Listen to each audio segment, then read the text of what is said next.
Me llamo Daniel Ortega. No soy de los que creen en fantasmas, maldiciones ni conspiraciones ocultas, o al menos no lo era hasta aquella noche de agosto en que mi vida cambió para siempre.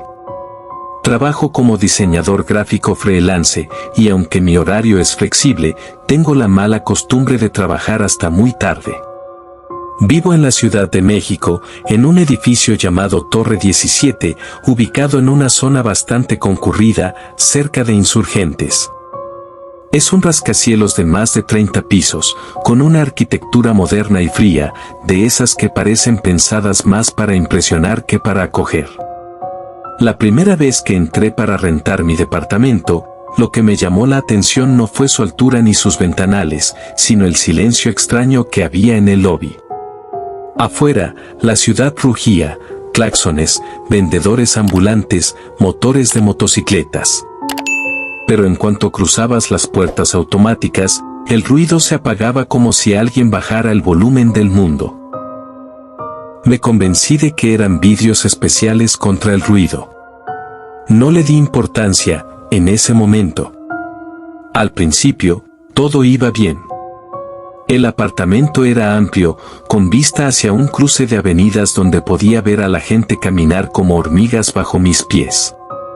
De noche, las luces rojas y blancas de los coches formaban un río constante que me servía de compañía mientras trabajaba. Pero en la segunda semana de vivir allí, algo empezó a sentirse distinto. Fue una madrugada, exactamente a las 3:17 de la mañana, lo recuerdo porque mi computadora mostraba la hora en grande, cuando escuché un golpe seco en la pared que daba al pasillo del piso. Como un puñetazo fuerte. Me quité los audífonos, esperando escuchar pasos o alguna voz, pero nada. Solo ese silencio extraño, tan denso que parecía absorber el aire. Me asomé por la mirilla, el pasillo estaba vacío. Las luces fluorescentes parpadeaban muy levemente, como si algo las hiciera oscilar, pero no había nadie. Cerré la puerta y traté de no pensar más en eso. Los días siguientes, empecé a notar pequeñas anomalías. Las luces del pasillo se apagaban por segundos cuando yo pasaba. El ascensor tardaba demasiado en llegar a mi piso, como si subiera y bajara sin rumbo. Y lo peor, a veces, mientras trabajaba, podía ver mi reflejo en la ventana, pero en lugar de moverme en sincronía conmigo, se retrasaba unas décimas de segundo. Me dije que todo tenía explicaciones técnicas, fallos eléctricos, problemas mecánicos, cansancio visual. Hasta que llegó la noche del apagón. Ese viernes llovía con fuerza, y yo estaba terminando un proyecto para un cliente de Nueva York.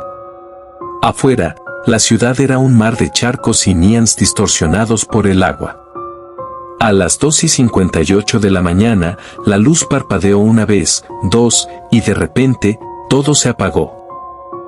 No solo en mi apartamento, por la ventana podía ver que toda la manzana estaba a oscuras. Lo inquietante fue que, a pesar de la falta de electricidad, las luces del pasillo seguían encendidas con un tono enfermizo, amarillento, como si no dependieran de la red eléctrica normal. Tomé mi linterna y salí. El pasillo olía raro, como a polvo viejo mezclado con algo metálico, quizá óxido. Caminé hacia el ascensor, pero la pantalla de piso no mostraba números, en su lugar, había una línea roja que se movía de un lado a otro, como un latido electrónico. Entonces lo escuché, un susurro. No venía de ninguna dirección en particular. Era como si las paredes mismas hablaran. No podía distinguir palabras, solo un murmullo continuo, con un tono demasiado bajo para ser humano. Retrocedí hacia mi puerta, pero cuando intenté girar la perilla, esta estaba húmeda. No mojada como por lluvia, sino como si alguien hubiera respirado sobre ella durante minutos. Sentí un escalofrío. Fue entonces cuando vi algo que me heló la sangre. Al fondo del pasillo, cerca de la esquina que lleva a las escaleras, había una figura. No se movía. No parecía mirar en mi dirección. Era alta, extremadamente delgada, y parecía cubierta por una tela gris que se fundía con la pared. No tenía rostro, al menos no uno visible. Parpadeé y desapareció. Me encerré en mi apartamento y no salí hasta la mañana siguiente. Cuando amaneció, todo parecía normal, las luces, el ascensor, incluso el reflejo en mi ventana. Me convencí de que había sido una mezcla de tensión, falta de sueño y paranoia. Pero ese mismo día, en la tarde, conocí a Laura, una vecina del piso 19. La encontré en el lobby, y cuando le mencioné el apagón, me miró fijamente antes de decirme: «No fue un apagón».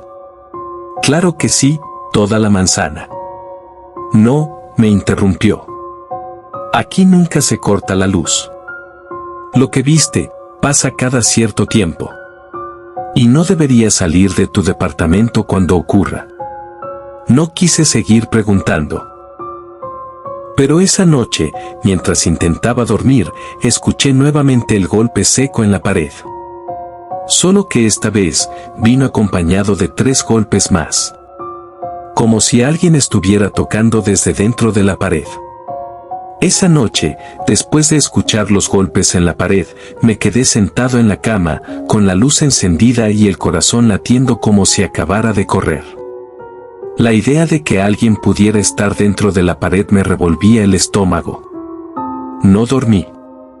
Me quedé mirando la puerta, como si en cualquier momento fuera a abrirse sola.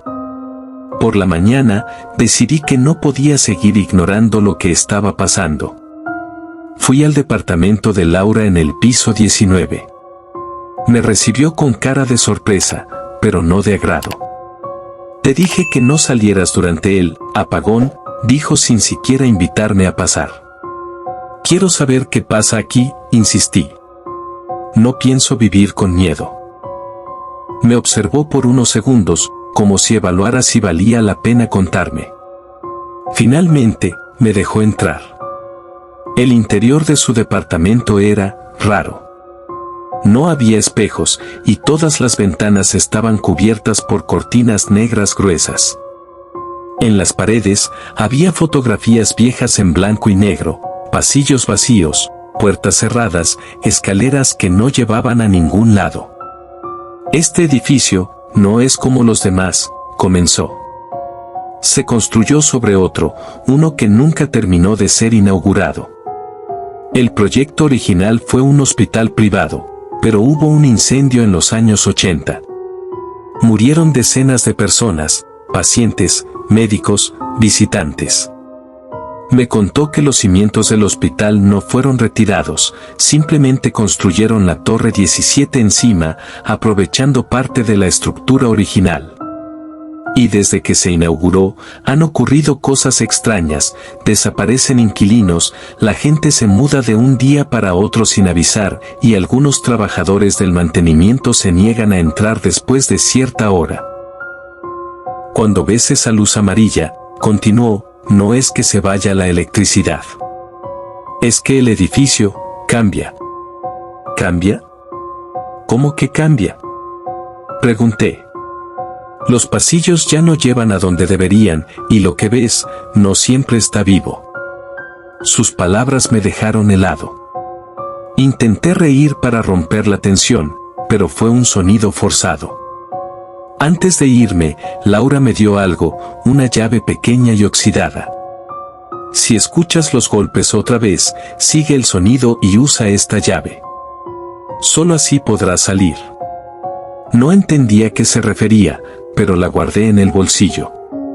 Esa misma noche, el evento volvió a ocurrir. A las 3:14 de la mañana, el monitor de mi computadora parpadeó y se apagó. La habitación se iluminó con esa luz amarillenta que no venía de ninguna lámpara. El silencio era total, salvo por los golpes. 3, 4, 5. Venían de la misma pared, pero esta vez se movían, como si algo caminara golpeando desde adentro. El miedo me decía que me quedara quieto, pero la curiosidad me empujó a salir al pasillo con la linterna. Lo que vi me hizo dudar de mi cordura. El pasillo no terminaba donde debía. En lugar de la puerta de servicio, se extendía más allá, en una línea recta que parecía no acabar. El suelo estaba cubierto de un polvo gris, y las luces fluorescentes se alineaban en el techo, pero cada una parpadeaba con un ritmo diferente, como respiraciones descompasadas. Seguí los golpes. Caminé durante minutos que parecieron horas. El pasillo giró a la derecha y me encontré frente a una puerta que no había visto nunca.